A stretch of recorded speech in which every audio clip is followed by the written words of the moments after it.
Bonjour tout le monde. Alors, cette semaine en géométrie, vous avez un exercice à faire sur la symétrie.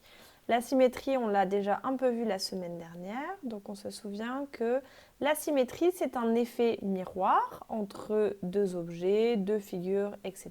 par rapport à un axe de symétrie qui est en rouge ici sur l'exercice qu'on a à gauche. Donc on a bien une figure d'un côté, ici du côté gauche, qu'on va devoir reproduire du côté droit.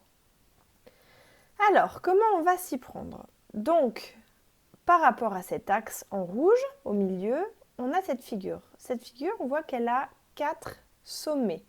On se souvient bien qu'une figure qui a 4 sommets, ça s'appelle un quadrilatère. Donc, pour reproduire cette figure de l'autre côté de l'axe de symétrie, il va falloir qu'on compte le nombre de carreaux entre le sommet et l'axe de symétrie au milieu. Donc on va commencer par le premier sommet, celui en haut à droite sur la figure. On se met bien sur la ligne, donc on se souvient bien le quadrillage, on l'a vu en début d'année.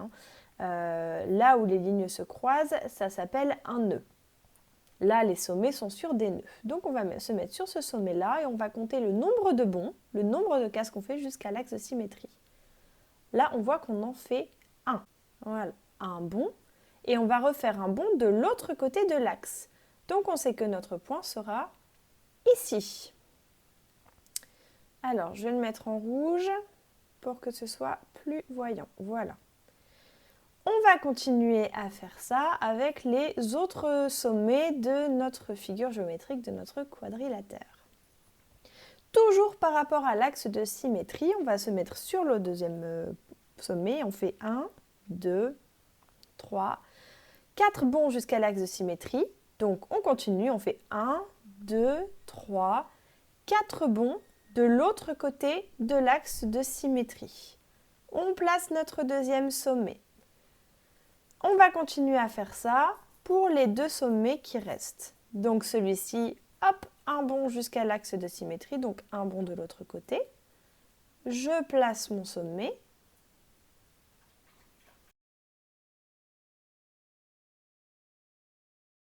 Et on va faire le dernier sommet, donc on fait 1, 2, 3, 4 bonds jusqu'à l'axe. Donc on va refaire 1, 2, 3, 4 bonds de l'autre côté de l'axe de symétrie. On place notre point.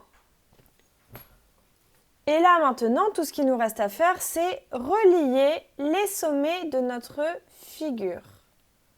Donc on relie tous les sommets entre eux. Voilà. Et une fois qu'on a tout relié, on a bien notre figure qui est tracée de l'autre côté de l'axe de symétrie. Alors on va faire la deuxième figure pour continuer l'exemple. Donc on reprend la même technique. On se met sur un sommet, on compte le nombre de bonds et on fait autant de bonds de l'autre côté de l'axe de symétrie. Ici on avait un bond. Alors, deuxième point, on a 1, 2 bonds jusqu'à l'axe et on en fait 1, 2 de l'autre côté. On se souvient qu'on doit bien rester sur la même ligne pour mettre le sommet symétrique. Alors, pour faire le deuxième sommet, on peut compter le nombre de bonds qu'on a entre les deux sommets sur la même ligne. Donc là, on en a 1, 2, 3 bonds. On se remet de l'autre sommet et on refait 1, 2, 3 bonds et on place notre point, comme ceci. Voilà.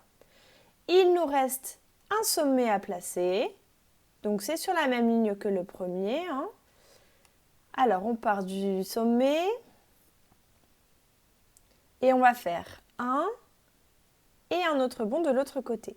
On a un bond jusqu'à l'axe de symétrie, donc on en fait un de l'autre côté de l'axe. Et là encore, il ne nous reste plus qu'à assembler tous nos sommets, relier tous nos sommets pour réaliser notre figure géométrique. Alors il faut bien faire attention dans quel sens on rejoint les sommets, parce que si on les rejoint comme ça, on n'a pas du tout la bonne figure. Donc on fait bien attention à quels sommets sont reliés entre eux. Voilà, j'espère que vous avez compris l'exercice. Maintenant, c'est à vous de jouer. Bon courage!